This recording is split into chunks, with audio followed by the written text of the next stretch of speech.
Recording in progress. Hello, everyone. Welcome to our graduate seminar. I'm Jiayue Yang from Physics Department. Today, I'll talk about the work done by Brown, Greben, Penichen, and Susskind in 2020, the Python's notch, geometric abstractions to decoding the Hawking radiation. This is a really conundrum to theoretical physicists. So, to help you better understand this topic, first, I will provide you with some background information, and then we will talk about the strategy of decoding Hawking radiation. Then we will dive into two cases. First, the complexity of decoding Hawking radiation with the Python's notch geometry.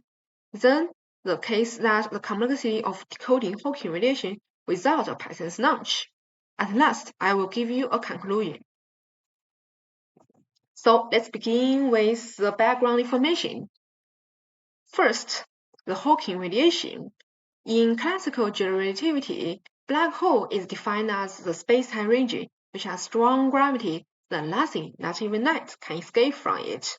However, in 1970s, Stephen Hawking showed that black holes are not actually black.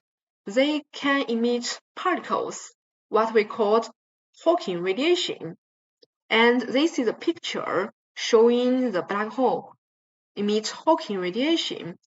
And an important feature of Hawking radiation is that Hawking radiation is totally random. So imagine if you threw a book into a black hole and then eventually the black hole evaporated. So where did the information go? That's a really question. And it is possible that the seemingly random information can be encoded into the Hawking radiation. And so what we need to do is to decode the Hawking radiation. And complexity is a concept that measures the difficulty to do a task. And then in quantum circuit model, the complexity is defined as the minimum number of quantum gates required to get the target state, ket B, from the reference state, ket A. Then let's dive into the Harlow-Hayden conjecture. In 2013, Harlow and Hayden showed that the complexity of decoding Hawking radiation task from outside the black hole is exponentially growing with the entropy of the black hole. So in this formula, C is the complexity of the decoding task, and S is the entropy of the black hole, so C is proportional to the E to the entropy. This is the Harlow-Hayden conjecture. And in this paper, these four phases put forward with the strategy of decoding Hawking radiation. The first step is that we need to collect the Hawking radiation particles and then collapse them into a black hole. Then, since the Hawking radiation and the original black hole are entangled with each other, so they can be connected by a wormhole. So what we need to do is to shorten the wormhole to make them to be the simplest maximally entangled state, which is called the product state of the Bell states. And this picture shows the process of shortening the wormholes. So now let's dive into the first case, the complexity of the decoding task without Python's notch. And this is a tensor network of the wormhole. And first, let's assume that all of the lengths in this tensor network polynomial in n, the number of qubits. So we have this formula. E to the entropy is equal to 2 to the number of qubits. Then, according to this tensor network, we can say that the complexity to decoding the Hawking radiation is just polynomial in the length scale capital N. And this is not consistent with the Harlow-Hayden conjecture, which states that the complexity of decoding Hawking radiation should be exponentially large. So what's the problem? And in this paper, these four phases conjectured that there should be a geometric obstructions in the wormhole.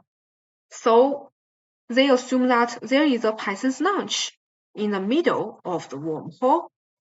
This is Python's notch because it is just like a Python after launch. So there is a bulge in the middle. And in this tensor network, we also assume that all of the lengths polynomial in capital N, the number of qubits. And let's consider an initial state inserted from the left side, Kate I, and the output state is just like this. Then let's look at the geometry of the Python's notch. This is the left throat of the Python notch, and the cross-sectional area of the left throat is just 4G times the entropy, where entropy is replaced by the number of qubits n times norm 2.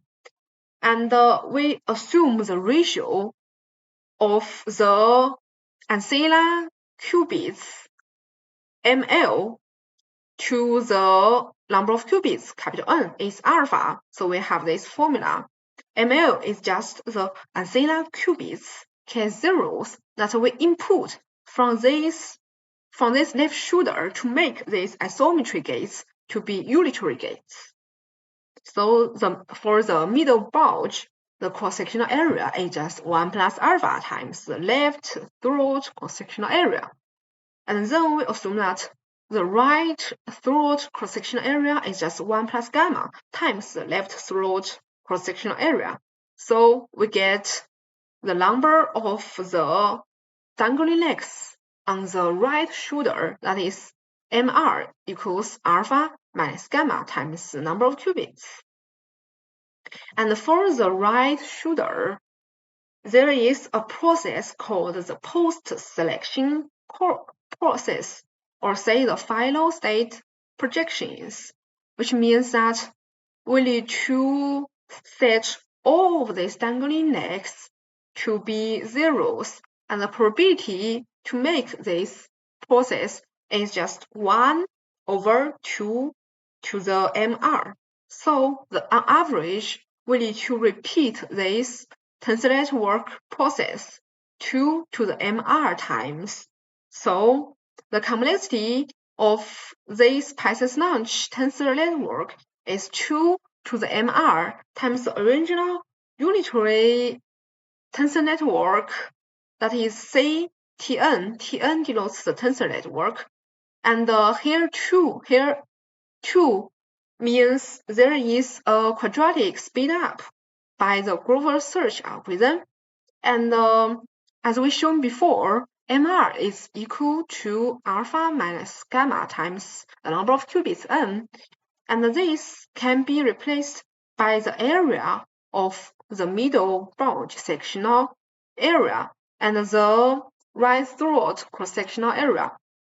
And according to the holographic entanglement entropy formula, this is just the difference between these two quantum extremal surfaces. So this is consistent with the Halo-Hayden conjecture. So let's make a conclusion. In Halo-Hayden conjecture, the complexity of decoding Hawking radiation is exponentially large. And in 2022, these 4 phases showed that this exponentially large complexity can be related to a geometric obstructions called the Python's notch in the wormhole that connected the black hole and its radiation. So here are my references. Thank you for your listening. If you have any questions, I'm happy to answer that. Recording stopped.